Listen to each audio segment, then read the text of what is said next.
terlihat?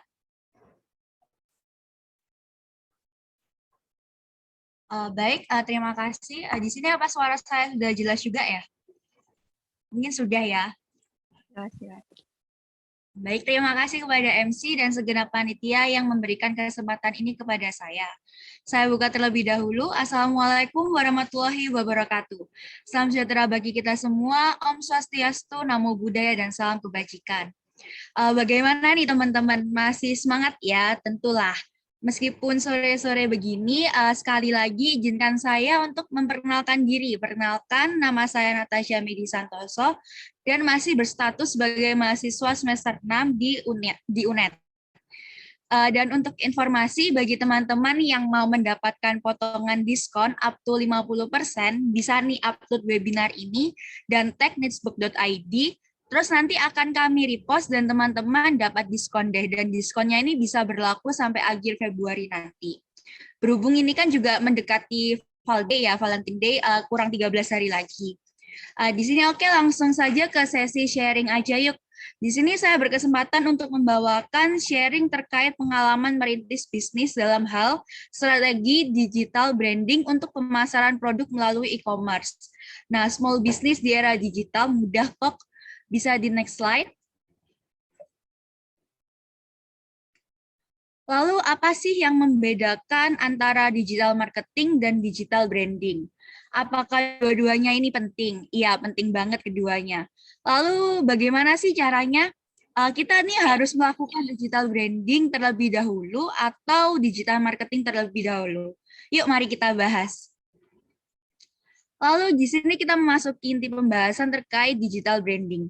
Pertama-tama di sini saya akan menceritakan terkait awal mula Nitsbot berdiri hingga saat ini. Nitsbot.id berdiri sejak tahun 2020, tepatnya pada bulan Juni ketika new normal akan diberlakukan.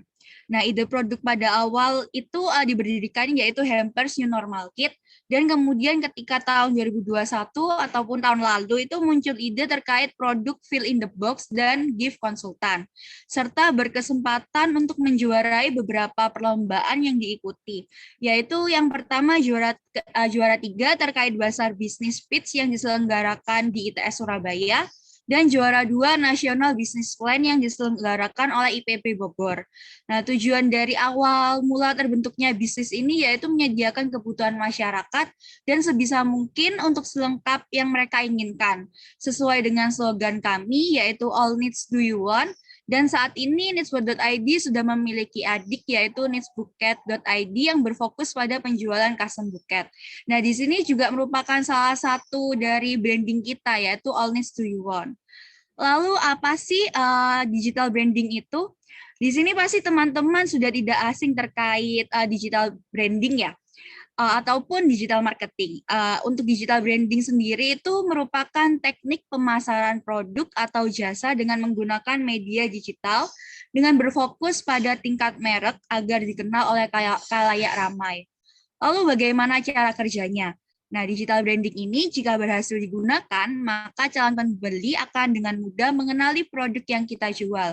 Singkatnya, digital branding itu merupakan identitas diri dari sebuah perusahaan atau small business.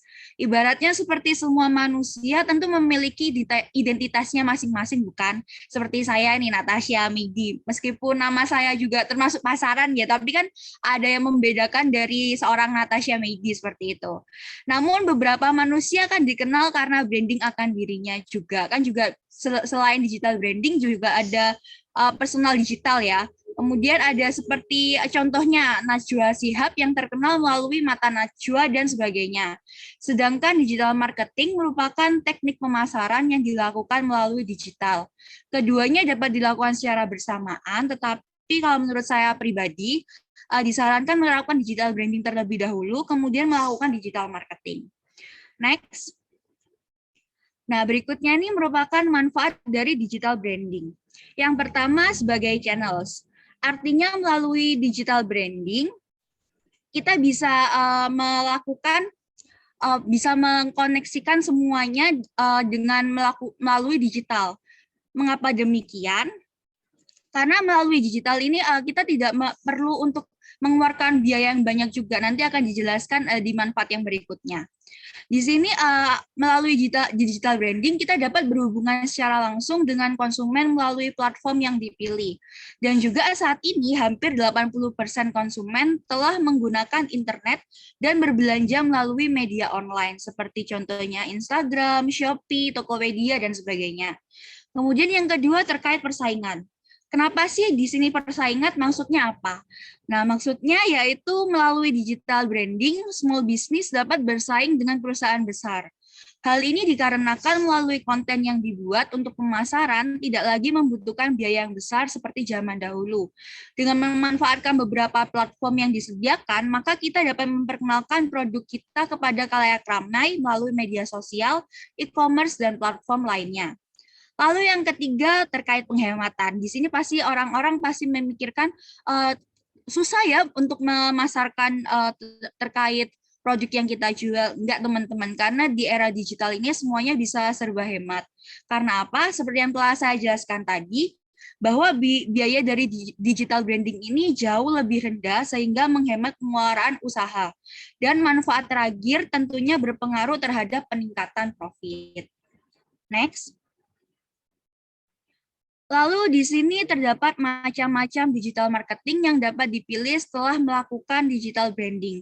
Di sini ada email marketing, content marketing, PPC, messaging marketing, video marketing, dan sebagainya. Di sini apa itu semua perlu dipakai? No, ibaratnya seperti kita bermain basket ya.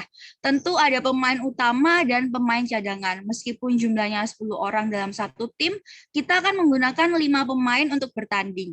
Nanti akan dijelaskan terkait strategi digital branding dan marketing yang efektif itu bagaimana.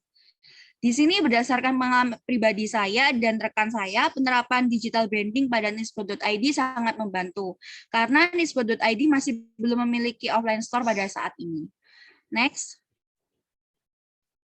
Berikut ini yang merupakan media sosial dan e-commerce yang digunakan, yaitu Instagram @nispo.id dan nisbuket.id. Jangan lupa untuk di-follow ya.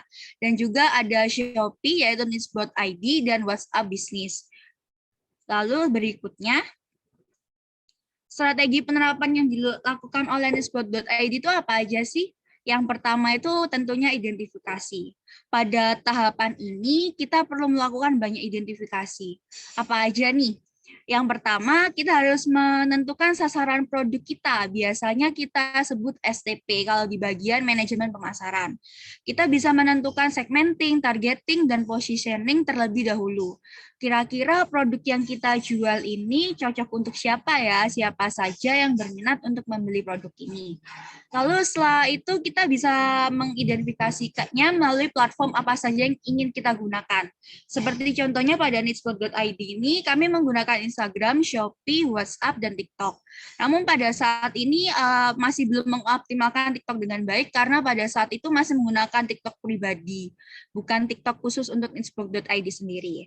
Nah, pada fitur Instagram pun kita juga bisa melakukan identifikasi calon customer melalui fitur IG Story seperti pooling atau question box. Lalu step kedua yaitu perencanaan. Di sini kita harus merencanakan dengan matang terkait konsep bisnis yang ingin kita berikan kepada konsumen. Tentunya kita harus membangun kredibilitas bisnis serta konten yang diberikan harus valuable, relevan, dan menarik. Sehingga para calon customer dapat tertarik dan berpeluang untuk membeli produk yang kita jual. Melalui perencanaan, kita juga dapat membuat timeline kegiatan yang akan dilakukan seperti contohnya timeline penguploadan konten, dan juga melalui perencanaan ini sendiri kita bisa melakukan branding juga melalui identitas kita seperti nitspo.id. Kan artinya box keperluan atau box kebutuhan ya. Nah, itu nanti dari nitspo.id sendiri membranding dirinya tuh semua produk apa aja bisa kita buat dan kita masukkan ke dalam box. Lalu dengan slogan All Needs Do You Want, kita mengusahakan untuk memberikan pelayanan yang terbaik sesuai dengan kebutuhan para customer kita, seperti itu. Lalu yang kemudian yang ketiga ini pelaksanaan. Nah, dalam pelaksanaannya, kita dapat melakukan seluruh komponen yang telah direncanakan, serta jangan lupa untuk menambahkan hashtag dan keyword performance pada caption atau deskripsi. Karena apa? Karena melalui hashtag sendiri pun kita bisa terbantu, karena umumnya seperti tidak jarang orang-orang itu mencari sesuatu melalui hashtag seperti custom kado ataupun hal-hal yang sesuai dengan konten kita. Setelah itu, step terakhir yakni evaluasi, yang dapat dilakukan dengan melakukan riset kompetitor untuk meningkatkan performa bisnis kita, serta dapat dilakukan dengan mencatat jumlah followers atau engagement yang diraih. Umumnya dilakukan per bulan atau per minggu. Untuk waktu evaluasi bisa opsional dari teman-teman dan tim sendiri mau bagaimana. Dan keempat step ini dilakukan berulang kali untuk mewujudkan performa bisnis kita yang lebih baik lagi. Lalu next. Lalu di sini ada optimasi konten dapat dilakukan melalui pembuatan caption yang sesuai dan mendeskripsikan produk atau jasa.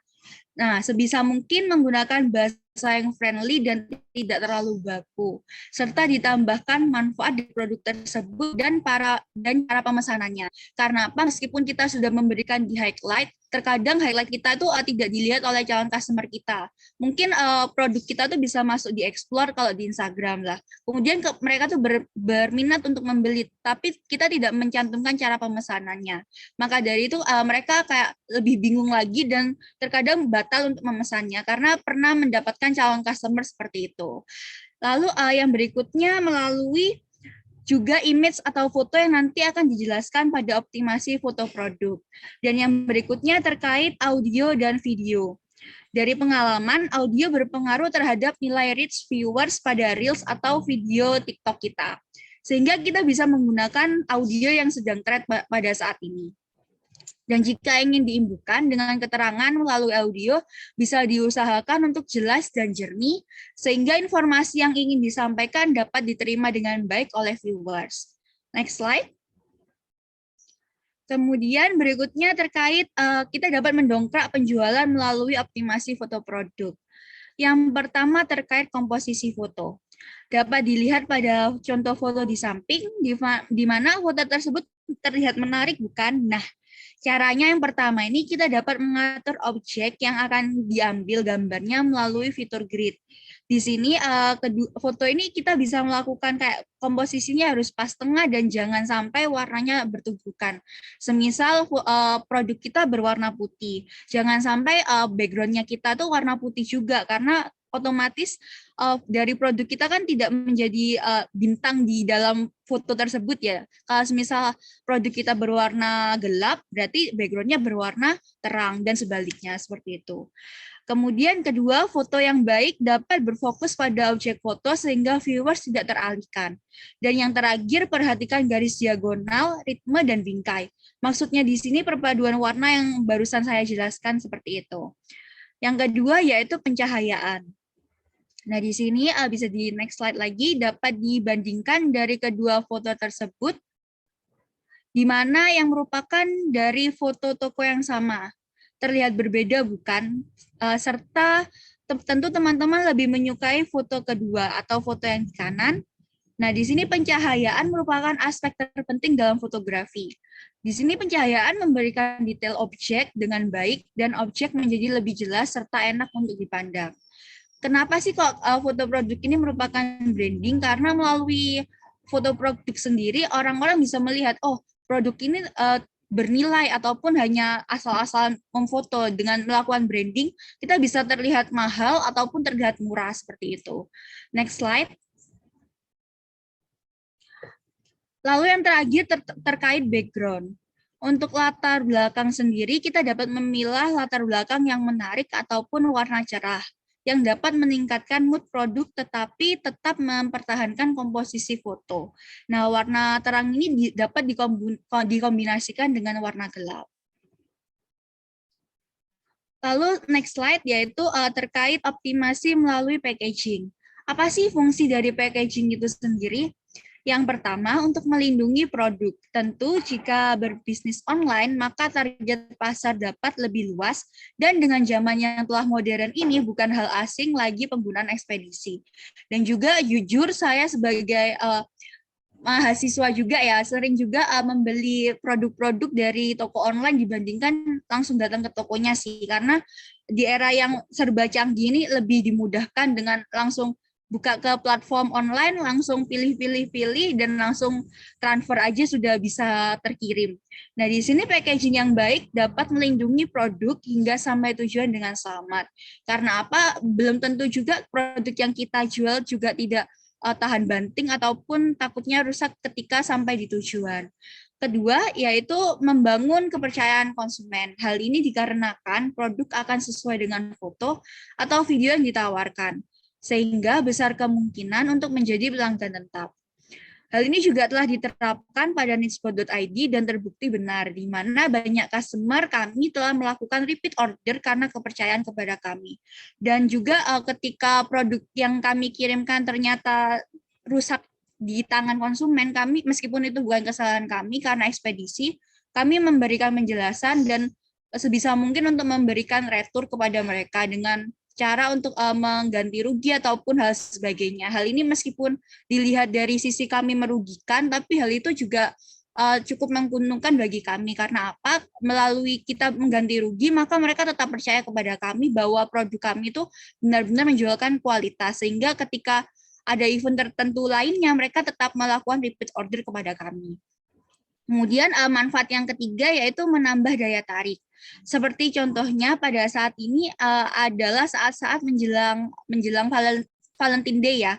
Nah, dapat dimanfaatkan nuansa merah dan pink untuk packaging sehingga dapat menarik customer memesan sebagai kado kepada orang terdekat.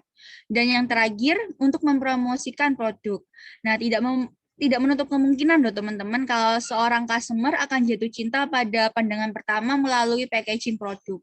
Jika dari bungkus luar saja sudah menarik, tentu customer akan berpeluang lebih besar untuk membeli produk yang kita tawarkan. Next slide.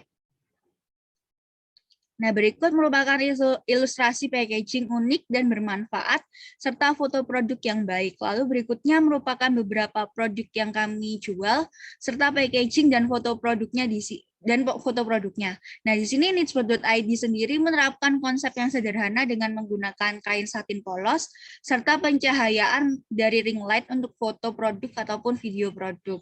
Untuk awal-awal sendiri pun ketika kami belum memiliki ring light, kami menggunakan flashlight dari HP saja. Dan untuk selengkapnya teman-teman bisa melihat pada Instagram kami yaitu @nitspot.id. Next. Lalu yang berikutnya terkait optimasi Instagram. Di sini bio yang pertama. Di sini kita bisa mengisi garis besar dari bisnis yang kita jalankan. Di sini untuk bio sendiri usahakan menggunakan keyword yang sering digunakan oleh teman-teman. Seperti contohnya pada Nitspot.id kami lebih menonjolkan terkait custom medali dan custom hampers atau lainnya. Untuk saat ini kami lebih ke custom medali. Jadi ketika orang-orang mencari terkait mau membeli custom medali, tentunya pasti Nitspot.id bisa dilihat di paling atas seperti itu. Kemudian juga dapat disertakan link yang menghubungkan Instagram dengan platform lainnya. Di Nitspot.id sendiri menggunakan Linktree yang di dalamnya terdapat Shopee, WhatsApp, dan TikTok. Untuk feed dan Reels, pada bagian ini kita bisa menyajikan foto ataupun video yang menunjukkan produk kita, dan umumnya viewers pada platform yang berbeda-beda.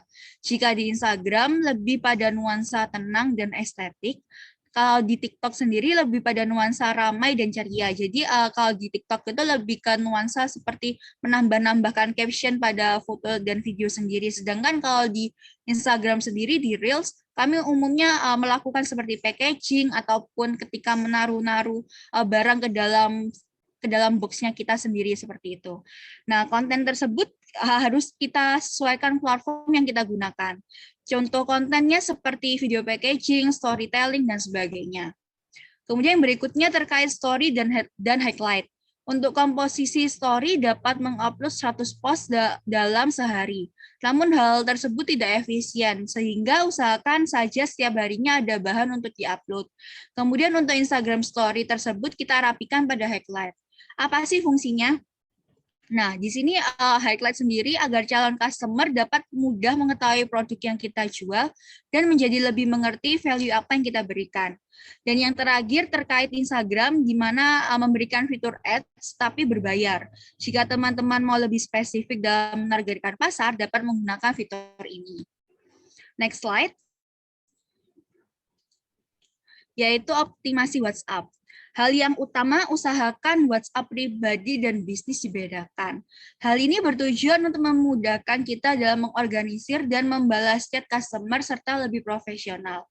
Kemudian untuk profil picture sendiri bisa menggunakan logo usaha ataupun foto produk untuk menunjukkan bahwa WhatsApp tersebut memang benar milik usaha yang kita jalankan. Lalu untuk status WhatsApp, kita bisa cantumkan bio Instagram ataupun Shopee. Atau status WhatsApp, kita bisa memberikan keterangan jam kerja ataupun untuk memberikan arahan melihat katalog WhatsApp. Ataupun juga ketika kita membalas chat itu biasanya di fitur bisnis ini WhatsApp juga memberikan fitur bisnis berupa pemberian katalog sehingga para pembisnis dapat menyajikan foto produk serta deskripsi dan harga. Kemudian juga fitur lainnya terdapat pada personal chat. Di sini ada fitur balas cepat yang akan memudahkan penjual berinteraksi secara fast respon kepada customer. Dan juga di personal chat ini sendiri kita juga langsung mengarahkan kepada mereka untuk melihat katalog kita seperti itu. Sehingga para customer itu tidak menunggu-nunggu lagi untuk respon kita. Untuk yang selanjutnya terkait optimasi Shopee. Di sini untuk caption sendiri, ketika itu saya sempat berkesempatan untuk mendapatkan pembekalan karena menjadi penjual terpilih pada Shopee. Di sini saya belajar banyak sekali ketika dilakukan pembekalan. Yang pertama itu terkait caption. Pertama, caption ini pada pemberian caption atau deskripsi sebaiknya tidak mengandung sara dan berkaitan dengan produk. Karena deskripsi produk akan berpengaruh apakah produk dapat di-launch pada Shopee atau tidak. Karena apa? Karena melalui caption, jika kita tidak sesuai dengan yang diinginkan oleh pihak Shopee, maka produk kita tidak bisa muncul kepada pasaran ramai karena pasti akan di-hide oleh Shopee itu sendiri. Padahal kita tidak bermaksud untuk seperti itu. Maka oleh karena itu kita harus benar-benar menggunakan bahasa yang baik pada caption Shopee. Lalu yang berikutnya foto atau video. Seperti biasa, usahakan menyajikan foto atau video yang menarik. Kemudian untuk program Star Seller. Ketika telah merintis bisnis, pencapaian Star Seller dapat dicapai melalui misi yang telah disediakan. Dengan minimal pembelian 30 orang yang berbeda dan chat respon yang tinggi akan berpengaruh pada pencapaian Star Seller. Jika sudah Star Seller, maka toko akan terpilih dan dipandang serta voucher yang diberikan akan lebih bervariasi. Kemudian dari Star Seller ini sendiri pun bisa ditangguhkan oleh Shopee jika kita melakukan pengiriman yang terlambat karena pada saat itu kami sudah mendapatkan Star Seller, tetapi karena ada poin penalti akhirnya Star Seller kami ditangguhkan selama sebulan seperti itu. Jadi ketika kita sudah mendapatkan Star Seller, kita harus menjaganya baik-baik karena apa? Melalui Star Seller ini kita dapat dilihat secara mudah dan gampang ditemukan oleh calon-calon pembeli kita. Tetapi melalui Star Seller ini juga kita juga ada sisi merugikannya juga karena apa? Potongan dari keuntungan kita juga semakin tinggi yang awalnya cuma 0,15 menjadi 3,14% seperti itu. Untuk fitur lainnya yang dapat digunakan yaitu menaikkan produk sehingga produk dapat muncul pada Instagram atau platform lainnya. Next slide. Nah, di sini untuk kesimpulan strategi dari branding dan pemasaran, yaitu yang pertama harus melakukan penjadwalan, yang kedua harus melakukan brainstorming bersama tim untuk melakukan perencanaan, dan yang terakhir yaitu evaluasi. Ketiga hal ini harus dilakukan secara terus-menerus agar memunculkan suatu bisnis yang bervalue. Kemudian next, apakah efektif? Ya, yuk buktiin sendiri. Dan sekian dari pemaparan terkait digital branding. Mohon maaf apabila terdapat salah kata atau perbuatan dan ada sedikit quotes buat teman-teman. Jangan takut untuk memulai dan jangan takut untuk gagal. 99 kali jatuh, 100 kali kita untuk bangkit. Oke? Terima kasih. Wassalamualaikum warahmatullahi wabarakatuh. Saya kembalikan kepada MC. Waalaikumsalam warahmatullahi wabarakatuh. Terima kasih kepada Saudara Natasha Meindi atas ilmu yang telah diberikan. Wah, ini emang benar-benar sangat bermanfaat banget nih ilmunya. Nah, semoga nih para peserta di sini bisa mengaplikasikan ilmu-ilmu yang sudah disampaikan oleh Kak Natasha barusan. Nah, sekarang kita memasuki sesi tanya jawab. Kepada para peserta yang ingin bertanya, dapat menggunakan fitur raise hand dan juga dapat unmute atau mungkin dapat menggunakan fitur chat Zoom yang telah ada. Nanti akan saya bacakan pertanyaannya.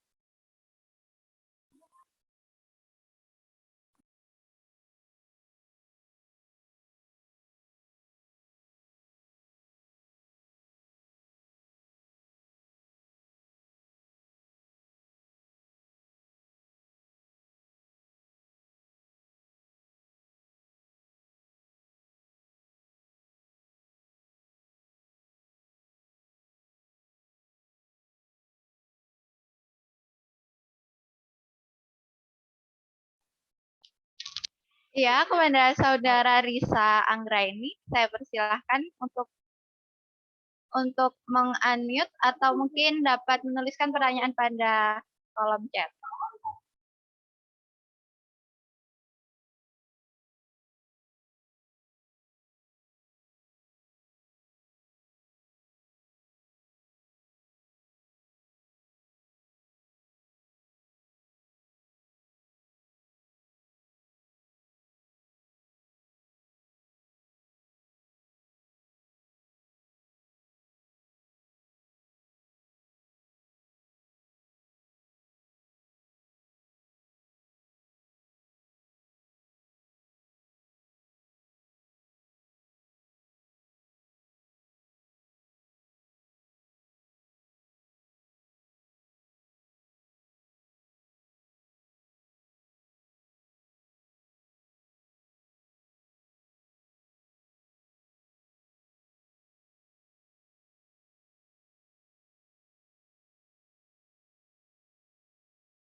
Bagaimana kepada Saudara Risa Anggraini?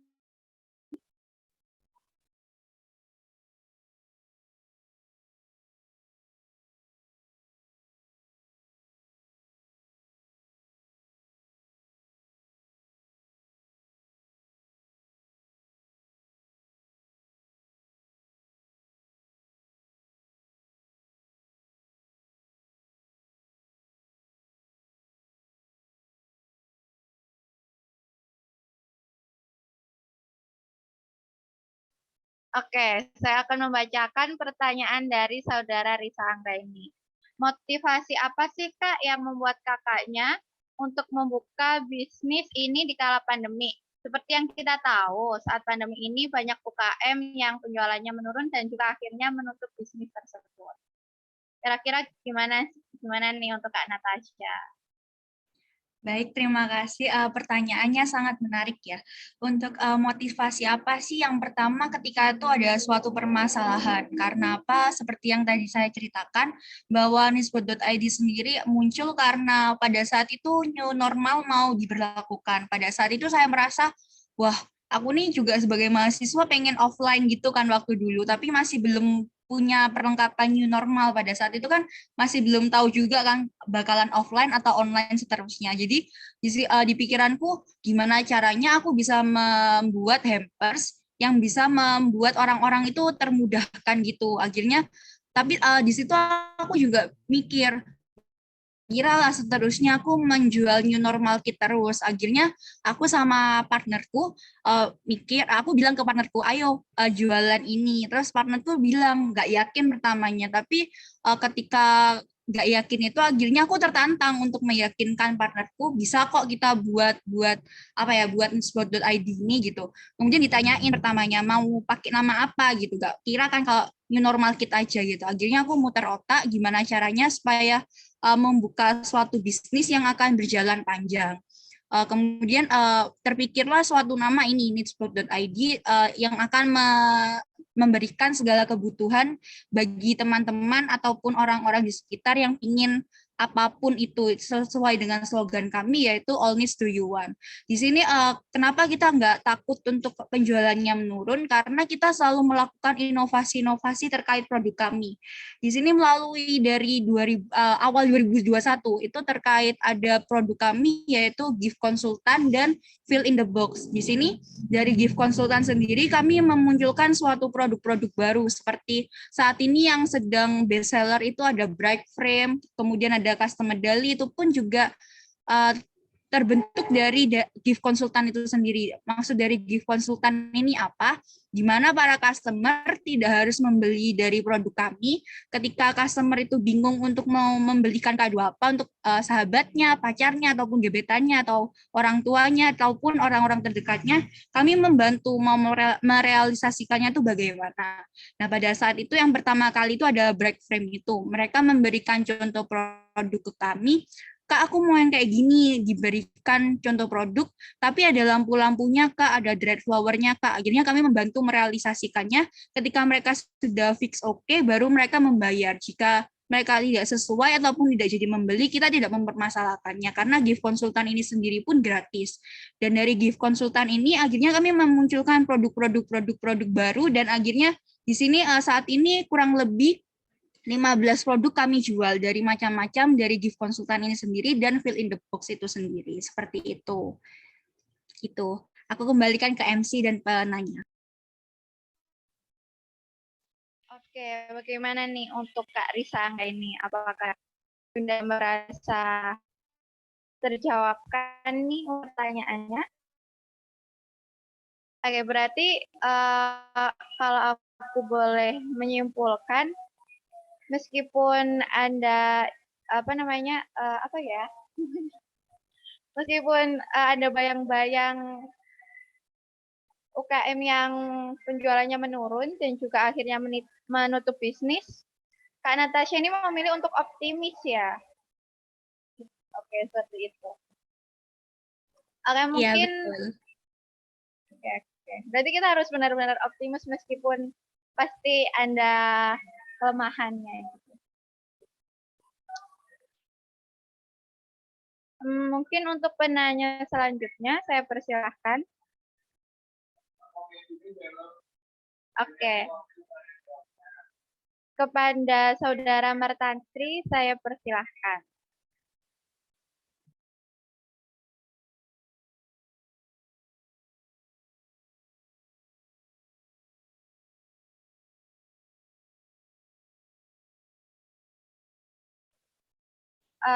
Izin mengingatkan kepada para peserta untuk mengisi link presensi terlebih dahulu sambil kita menunggu pertanyaan selanjutnya.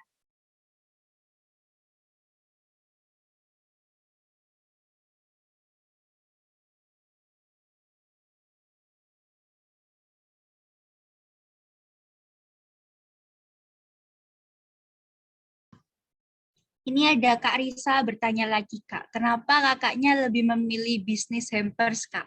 Boleh aku jawab nggak, Kakak MC? Iya, boleh. Oke. Di sini kenapa kok aku milih hampers? Karena basicku sendiri aku lebih senang seperti hampers itu sendiri.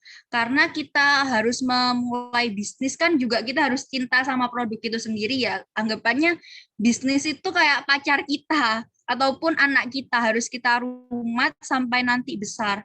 Memang aku akui pada saat itu pertama kali aku menjual new normal kit itu pun sendiri, misal ini permisalan ya, aku menawarkan kepada misal 100 orang, tapi yang terjual itu hanya 5 ataupun 10 box pada saat itu. Tapi ketika kita tetap berusaha dan melakukan putar otak, gimana caranya supaya bisa bisnis kita nanti terkenal, pada saat itu pun ketika masa-masa new normal, kan pada waktu itu masih WFH ya, dan pada saat itu mau diberlakukan kayak hybrid gitu. Nah, waktu itu ada dari PT UBJ Python, dari PLN itu membeli custom ke kami itu sejumlah 40 kalau nggak salah 50 souvenir untuk mereka yang akan melakukan hybrid itu ketika mau diberlakukan kerja lagi offline. Ketika saya bertanya kepada kakaknya, kan pada saat itu tuh masih excited ya pada awal-awal itu, saya tanya, Kak, dapat info new normal kit ini dari mana? Ternyata pada saat itu mereka melihatnya dari TikTok dan Instagram, kemudian memilih kami untuk mendesain sesuai yang mereka mau, dan di sana kami benar-benar menuruti apa yang mereka mau, seperti gift card-nya mau bagaimana, kemudian mau di packaging-nya bagaimana, dan sampai dari pihak sana pun ke rumah kami untuk mengambil barangnya langsung supaya tidak rusak, karena pada saat itu mereka berpikir takutnya kalau ditaruh di box besar itu rusak. Dan mulai dari saat itu kami menerima lumayan banyak souvenir-souvenir seperti untuk di Jakarta, di Surabaya, seperti itu. Dan untuk saat ini, pada saat itu kan harganya masih tergolong tinggi ya. Untuk saat ini harganya sudah rendah, karena kan harga masker, kemudian face shield itu sudah turun juga sih. Kemudian kenapa sih kok nggak memilih bisnis yang lain? Karena di situ saya juga senang kayak gimana ya, kayak basic saya tuh seneng yang kayak prakarya itu, tidak hanya hampers aja. Di situ kan juga ada isinya, kalau yang kalian nanti bisa lihat di needspot.id itu ada kayak figura-figura frame, itu pun juga karena mulai dari kecil pun saya senang untuk membuat handmade seperti itu. Maka dari itu apa yang menjadi hobi saya tuangkan menjadi sebuah cuan gitu. Dan puji Tuhan juga didukung sama dukungan dari orang tua saya dan juga dari orang tua partner saya, sehingga bisnis kami bisa berjalan bersama-sama gitu. Oke, terima kasih untuk Kak Natasha atas jawabannya. Bagaimana nih untuk Kak Risa? Apakah Anda pertanyaan-pertanyaan baru lagi yang muncul mungkin? Atau mungkin kita dapat melanjutkan kepada pertanyaan selanjutnya dari Saudara Martantri. Pertanyaannya adalah bagaimana cara kita dalam mengetahui bahwa digital branding yang kita lakukan kurang kuat dan juga tidak sesuai dengan produk kita. Dan juga bagaimana solusi yang baik untuk masalah tersebut. Baik, terima kasih. Pertanyaannya juga sangat menarik ya. Sebelum kita berpikir seperti itu, kita harus melakukan dicoba terlebih dahulu. Karena apa? Pada saat itu juga kita tidak boleh untuk terlalu overthinking. Memang pertama-tama membuat bisnis sih pasti overthinking. Kira-kira untung atau rugi ya? Karena suatu bisnis itu pasti dihadapkan antara dua ini, untung atau rugi. Kenapa begitu? Kita harus benar-benar tekad, kira-kira branding ini sesuai nggak ya? Semisal kita merasa itu nggak sesuai, kenapa sih kita cari tahu? Dan kita bisa mencari tahunya tuh melalui kita bisa mengidentifikasi dari kompetitor kita. Misal nih, kalau saya sendiri kan jualannya hampers, berarti nanti saya membandingkannya dengan yang berjualan hampers yang lainnya, ataupun ketika saya menjual medali, berarti saya harus membandingkannya dengan apa ya kekurangan dari medali yang aku jual sama orang lain yang jual. Kemudian untuk kita bisa menerapkan sistem ATM, amati, tiru, dan modifikasi. Jangan diduplikat ya teman-teman, harus dimodifikasi. Karena sistem ATM ini juga lumayan ampuh, tetapi kita harus memodifikasinya biar tidak menjadi plagiat. Kemudian juga kita harus melakukan evaluasi setiap bulannya ataupun setiap minggunya. Itu opsional dari tim dari bisnis sendiri. Karena apa? Karena melalui evaluasi ini sendiri kita bisa mengetahui kinerja dari keseluruhan waktu itu, misalnya 1 bulan. Selama 1 bulan ini penjualan kita ini berkurang atau meningkat ya? Kok bisa menurun? Biasanya begitu kan? Oh, kira-kira kurang nih, kayak brandingnya kita nih kurang kuat gitu. Oh, kita bisa ngelakuin apa ya? Pemasaran, digital marketing. Kalau jujur dari pribadi dari needs.id sendiri, kami melakukan pemasaran itu cuman paid promote kok. Paid promote itu kami rutin melakukannya, tapi nggak asal pilih gitu kayak diseleksi. minimal 45 akun dengan request minta tolong di post di Reels. Semisal tidak bisa di Reels, maka kami tidak melakukan paid promote. Karena apa? Karena di Instagram sendiri kan sekarang sudah ada Reels. Nah, itu Reels harus kita manfaatkan melalui Reels sendiri. Meskipun kita pada bulan Januari ini aku memang off tidak melakukan pemasaran, tetapi pada bulan Desember waktu itu kan masih melakukan pemasaran ya.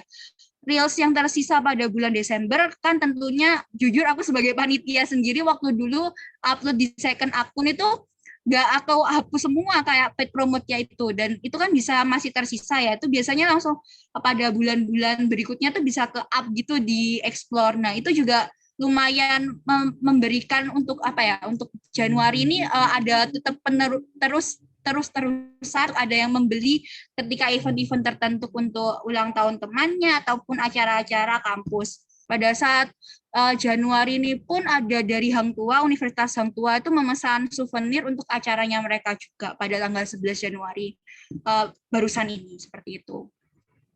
Solusinya harus melakukan evaluasi rutin apapun itu. Baik ataupun buruk harus melakukan evaluasi dan melakukan inovasi sih.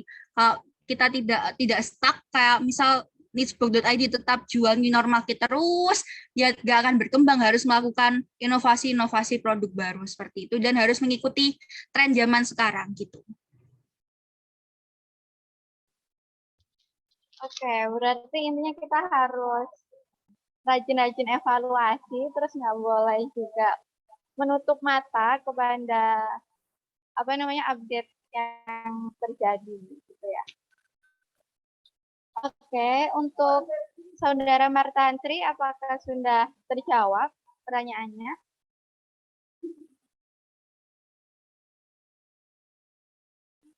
Oke, sudah terjawab sepertinya. Untuk peserta yang lain, mungkin Anda yang ingin bertanya, saya persilahkan.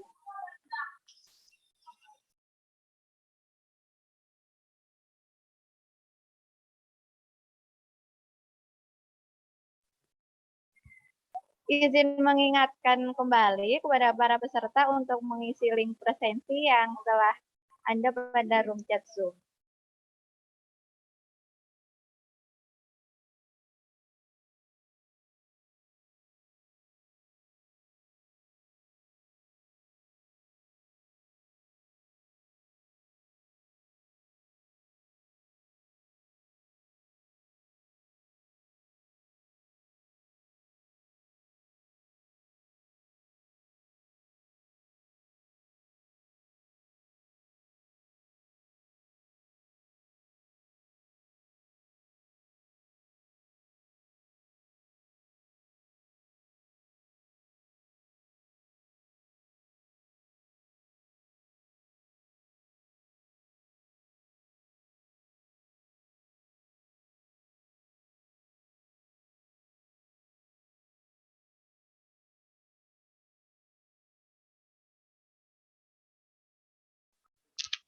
Iya, kepada Saudara Yulia Trianti, dipersilakan untuk pertanyaannya.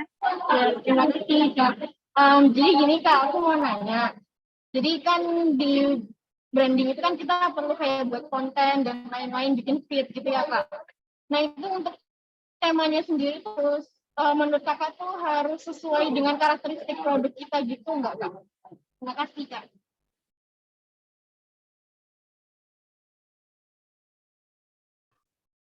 Oke, aku langsung jawab ya Kak MC. Oke, untuk dari branding sendiri, kalau bisa kita harus menentukan dari video ataupun produk yang kita jual, yang kita post di Instagram. Karena biasanya kan kalau sekarang kan orang-orang kan lebih tertarik ke Instagram ya, baru dari Instagram ada link tree-nya, kita ke Shopee-nya. Biasanya gitu sih kalau aku pribadi, nggak tahu kalau teman-teman. Nah dari situ, kalau dari Instagram sendiri, kalau kita di Instagram sudah menyajikan foto yang senada, nada yang senada, kayak misal kalau dari nichebook.id ini temanya lebih ke buam-buam coklat gitu. Adapun kalau yang biasanya baju-baju itu kan kayak cerah gitu kan, kayak backgroundnya tuh sekarang lagi trennya tuh kayak abu-abu, kemudian yang model-modelnya nuansanya cerah gitu. Nah itu bisa menjadi karena apa? dari foto produk warnanya campur aduk dan juga gak rapi gitu kan, anggapannya kayak wah ini gak serius nih kayak gitu. Karena dulu aku juga sempat sebelum niche.id ini pun aku juga sempat jualan, tapi jualan barang-barang biasa gitu, kayak lebih gak enak dilihat gitu loh. Kalau misalnya senada terus warnanya bagus itu kan agak salah satu branding kita, menjadi lebih enak untuk dipandang dan juga menarik customer untuk lebih sering melihat dari Instagram kita. Dan dari sana itu pun sendiri contohnya sekarang kan lagi ngetren Korean cake itu ya, itu juga dari temanku, kakak tingkatku itu, dari dia followersnya masih 200-an tapi dia menggunakan warna yang senada dari cahaya matahari dan juga dari filter filter Instagram dia upload terus, itu sekarang agak sampai dalam setahun ya itu langsung peningkatannya tuh juga tinggi dari 200 hingga 1000-an gitu followersnya, karena tetap melakukan branding kalau warna fotonya produknya itu pun tetap sama dan konstan, nggak berubah-berubah gitu, penataannya juga sama, kemudian meskipun terlihatnya kayak kok gitu-gitu aja ya, tapi itu juga menunjukkan branding dia, oh ini pasti dari branding merek ini nih kayak gitu. Kayak juga kayak seperti channel itu kan juga kayak meskipun kita nggak perlu lihat tulisan channel, kalau lihat dari logonya gini kan sudah tahu sih, oh itu channel seperti itu juga bisa merupakan salah satu branding sih kayak gitu. Oke, terima kasih Kak Natasha Mendy atas jawabannya. Ini untuk saudara Triati, apakah sudah terjawabkan? Ya, sudah. Terima kasih, Kak.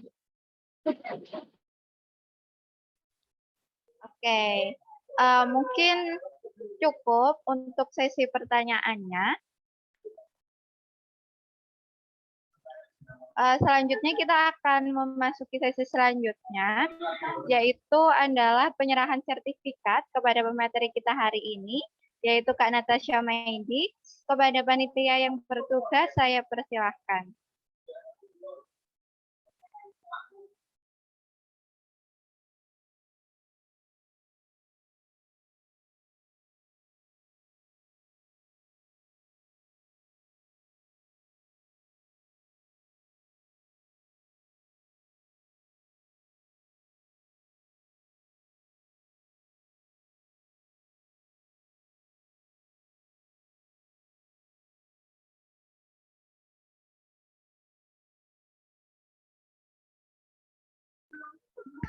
Saya ucapkan terima kasih kepada Kak Natasha Mendy karena telah bersedia menjadi pemateri kita pada hari ini dengan materi yang sangat bermanfaat dan juga sangat menarik. Baik, terima kasih juga ya sudah mengundang saya. Semangat kakak-kakak yang KKN. Iya, terima kasih. Udah? Udah. Cepat, nggak usah.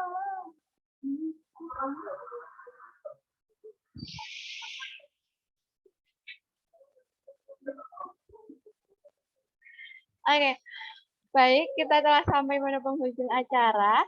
Tetapi sebelum saya tutup, akan ada sesi dokumentasi yang akan dipandu oleh panitia yang bertugas.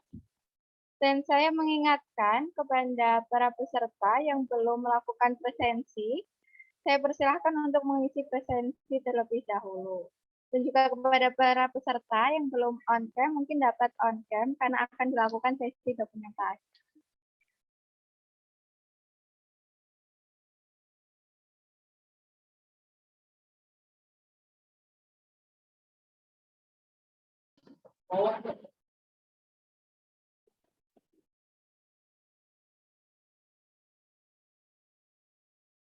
Ya, ayo teman-teman, kita langsung dulu sebelum saya screenshot.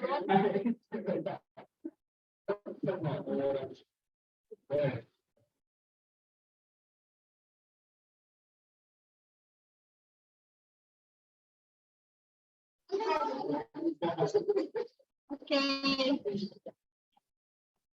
Slide pertama. 1, 2, 3.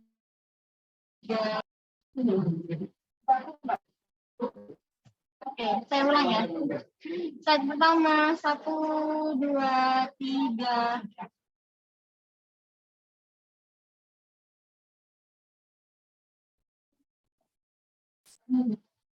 Slide kedua, 1, 2, 3.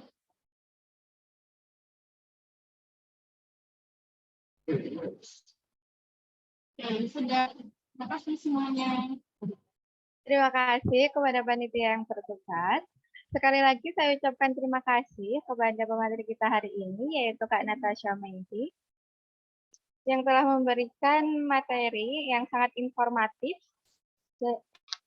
Sekali